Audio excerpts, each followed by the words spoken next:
Minerva é a mesma deusa, isto que quero dizer, conhecida como a deusa da justiça e da sabedoria. Da sabedoria pode explicar porque no Brasil, por exemplo, fora de universidades, fora de escolas particulares, o símbolo que se vê é a coruja.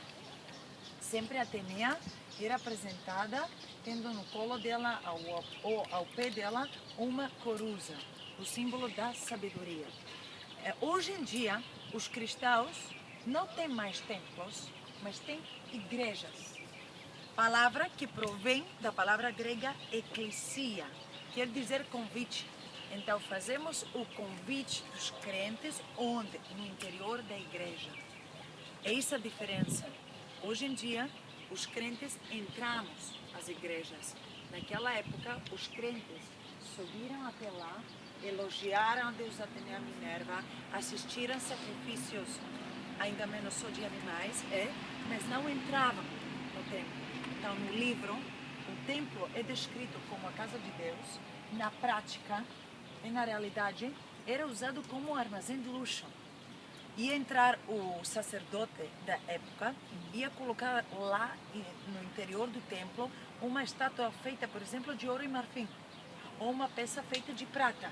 Se eu fosse a rainha do Egito, não ia aparecer aqui com uma peça feita de barro, feita de cerâmica, ia aparecer com algo que custava bastante para os estándares daquela época. Então, a Acrópolis, o alto da cidade, o entre aspas, mosteiro oriental. Se alguém caminhar por esse calçadão, ou se alguém apanhar um trem turístico que faz esse percurso, tem a oportunidade de ver as outras duas áreas, os outros dois bairros, diríamos, de Atenas Antiga. Aos 20 minutos longe daqui, encontramos, por exemplo, o cemitério. O cemitério é sempre muito importante nas cidades antigas, porque do cemitério extraímos a parte maior da informação, porque lá nos túmulos tem muitos presentes, muitos objetos. Lá no cemitério antigo, comprar um túmulo naquela época tinha o valor de €1,50. Eu, queridos, com €1,50 hoje em dia, não posso comprar nenhum café em plástico. Okay? Mas naquela época, o valor de €1,50 era suficiente para que as pessoas comprassem até uma casa. Conclusão, no cemitério enterraram os nobres só. E o resto do povo foi enterrado fora ou no interior das muralhas. Isto pode explicar por que os obreiros, quando escavavam para construir o metrô de Atenas, quase em cada bloco iam descobrindo túmulos e esqueletos daquela época. Por isso, vão encontrar nas estações de metro, dispersas, ficam as estações de metro, vários túmulos e às vezes até esqueletos de pessoas que foram descobertas durante aquelas obras. E qual é o terceiro lugar? O terceiro lugar, que fica atrás da Acrópolis, do outro lado da Acrópolis, foi o mercado da época antiga.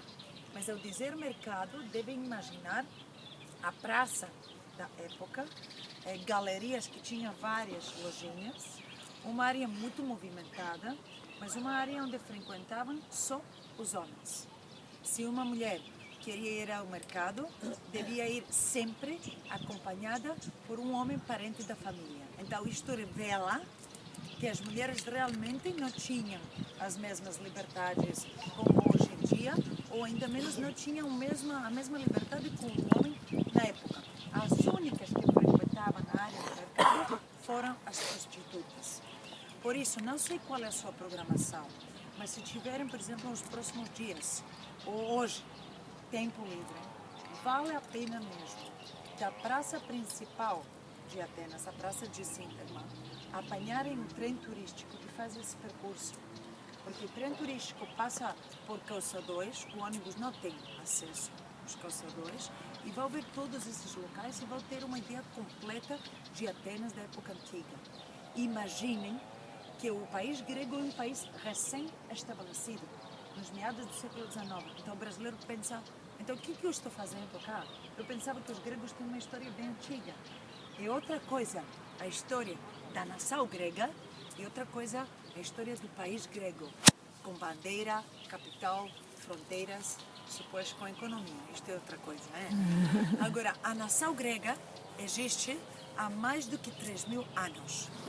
2.500 anos atrás, a terra que se chama hoje em dia Grécia, e a verdade é que parte da atual Turquia, Ásia Menor, era composta por cidades-estados, mais ou menos como são hoje em dia os Estados Unidos. Cada estado tinha outra legislação, mas todos falavam a língua grega, todos acreditavam aos mesmos deuses, os 12 deuses olímpicos.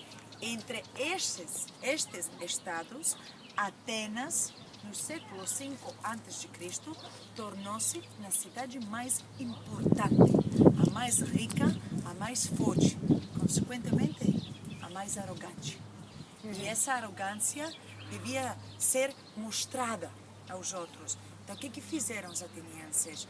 Realizaram aquelas obras majestosas para os estándares daquela época, num esforço de mostra. E essa mostra ia fazer o quê?